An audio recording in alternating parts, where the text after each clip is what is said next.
Oui, je fais un distinguo pour des considérations, on va dire, tactiques.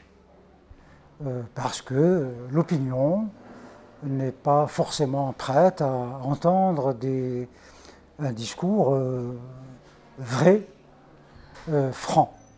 Mais en réalité, ce que je veux démontrer dans ce livre, c'est qu'au départ, il y a une religion et qu'au cours du temps, les pratiquants de cette religion, on en fait des interprétations différentes. Ils en ont fait des interprétations très intelligentes qui ont donné un islam de lumière et ils ont donné une lecture très conservatrice et une interprétation violente, on va dire, qui est en train de donner le djihadisme. Donc, mais au départ, le message est le même. C'est le Coran, Mahomet, voilà, au départ c'est ça. C'est le même discours pour tous. Mais chacun le lit à sa manière. Voilà. Donc c'est ce que je veux montrer.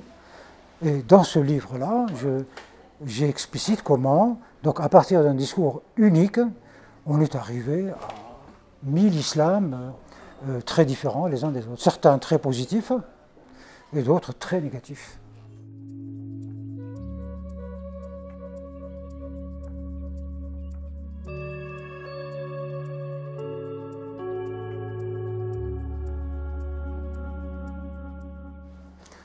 Oui, absolument, parce que dès le départ, les relations entre, pour simplifier, pour ne pas utiliser les termes arabes, etc., disons entre l'Orient et l'Occident, dès le départ, ils ont été conflictuels. L'Orient est arrivé avec une nouvelle religion et qu'il a cherché à propager dans le monde, et très vite, il a choisi la méthode forte. La conquête, la conversion, je dirais, de manière forcée. Et donc, évidemment, ça a terrorisé les populations européennes. C'est comme ça que s'est faite la conquête de l'Espagne, c'est comme ça que Vienne a été assiégée par les musulmans pendant très longtemps, et ainsi de suite. Et puis, à partir du XIIe, XIIIe siècle, le monde musulman a commencé un peu à s'effondrer et le balancier est revenu dans l'autre sens. C'est-à-dire que l'Europe, qui, entre-temps, s'est affermie, est devenue puissante, elle a commencé à conquérir le monde, l'Orient. Reconquérir l'Orient qui est la terre d'origine pour les chrétiens et pour les juifs. C'est un retour. Et donc, ça a été les croisades.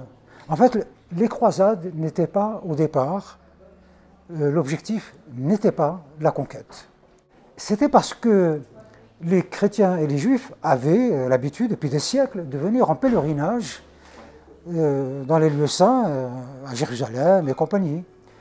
Et puis là, qu'est-ce qui s'est passé? Le calife de l'époque, ça lui a pris un matin, il a dit « J'interdis les pèlerinages ». Donc la première croisade, c'était pas pour conquérir, c'était pour rouvrir la route du pèlerinage. Voilà. Donc, et puis après, c'est devenu, l'idée, c'est de dire, pour être tranquille, il faut reconquérir ces territoires. Et donc, il y a eu une colonisation du monde musulman, de l'Orient, avec l'idée même de le détruire. Et il y a eu les colonisations de tous les pays musulmans. Et puis, dans l'imaginaire des musulmans, se développait l'idée de la vendetta, de la vengeance et de la reconquête. Parce que pour les musulmans d'aujourd'hui, l'Espagne est un pays musulman, l'Autriche est un pays musulman jusqu'à Vienne, la France est un pays musulman jusqu'à Poitiers. Donc, les musulmans disent qu'il faut qu'on reprenne nos territoires et il faut poursuivre le prosélytisme et la conversion du reste du monde. Donc on est dans cette situation de guerre politique et religieuse et territoriale.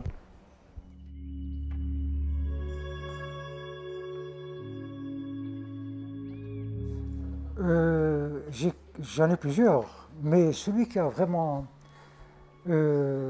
beaucoup traîné sur ma petite table de nuit, c'est que j'ai découvert très jeune, c'est Don Quichotte.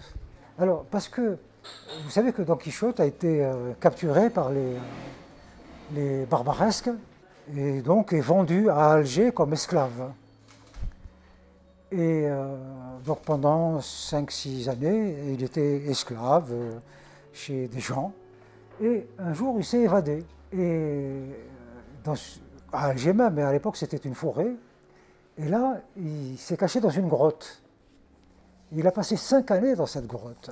Et puis, à partir de là, il a fait des contacts secrets avec des émissaires français, espagnols et tout ça.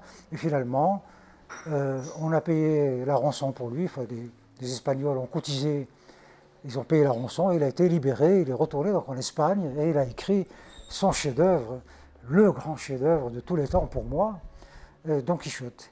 Et il se trouve que quand moi je suis né dans un petit village, et quand ma mère est venue habiter à Alger, on a habité dans un endroit où j'avais comme voisin à gauche Camus, dont les enfants étaient mes amis, et la mère de Camus était copine de ma mère, et de l'autre côté il y avait cette grotte qui me faisait rêver.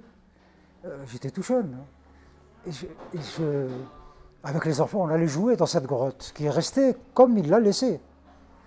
Et donc voilà, dès que j'ai commencé à lire, un de mes premiers livres, ça a été Don Quichotte. Et puis avec le temps... En français ou en français? En français, oui, oui. Et avec le temps, j'ai découvert que... Mais je crois que c'est le livre le plus complet du monde pour moi. C'est à la fois une magnifique fiction, un livre d'aventure, mais c'est un livre politique. Il pose les problématiques dont nous parlons, l'islam, les conquêtes, tout ça. Mais c'est un livre aussi profondément philosophique.